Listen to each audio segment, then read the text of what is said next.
Located in Hays County, Texas, about an hour outside of Austin, is a submerged sinkhole fed by a natural spring known as Jacob's Well.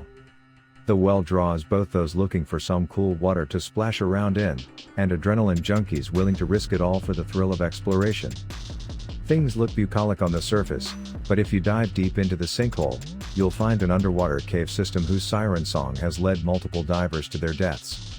According to Heather Alexander of the Houston Chronicle, at least a dozen divers have died attempting to explore the cave system, which can be accessed about 100 feet down the sinkhole. Alexander spoke to Don Dibble, a diver local to Hays County, who has assisted in searches for missing explorers in the cave system.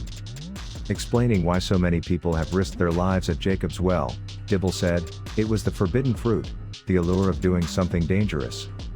Dibble himself has witnessed exactly what happens when divers reach for that forbidden fruit. On September 9, 1979, a group of friends from California arrived at Jacob's Well for a diving excursion. It was almost midnight, but as the group set up their tents, two of them, 20-year-old Kent Maupin and 21-year-old Mark Brashear, decided they wanted to squeeze in a quick dive before bed. Despite the late hour, there were other divers at the site who saw the two men descend to the depths of the well and maneuver themselves through the tight opening to the cave's deepest chamber, which required them to take off their oxygen tanks and pull them in separately. In a Houston Chronicle article about the incident, it was reported that one of the divers who witnessed the two disappear into the chamber noted that the men didn't have backup lights or a safety line. He said he attempted to get their attention by flashing his own light at them, but that they didn't acknowledge his warning. Neither man resurfaced. Rescue divers, including Don Dibble, spent weeks attempting to recover their bodies, but were unable to traverse the treacherous passage that had kept the men trapped at the bottom of Jacob's Well.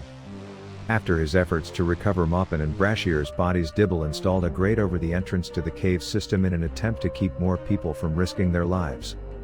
However, when he made a subsequent dive to check on the barrier several months later, the grate had been removed and a note left that read, "You can't keep us out." Maupin and Brashear are just two of the many who have lost their lives in Jacob's Well. Maupin, at least, was an experienced diver who had been at it since he was 12 and was already a certified dive instructor. If the temptation of dangerous forbidden fruit is what draws people to this spot, what about the well is so hazardous that it claims the lives of even experienced divers?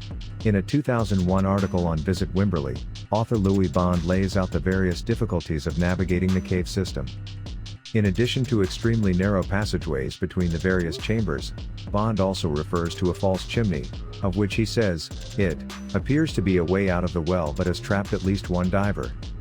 In deeper caverns, tight spaces combined with gravel and silt flooring can make visibility a major issue, particularly if the divers aren't careful not to stir up the loose material. Bond quotes an experienced diver who survived the trip to the last chamber, "You couldn't see your gauges. You were scraping the bottom and banging your tanks on the top. You had nothing to fall back on except your training. We were rather relieved to get out."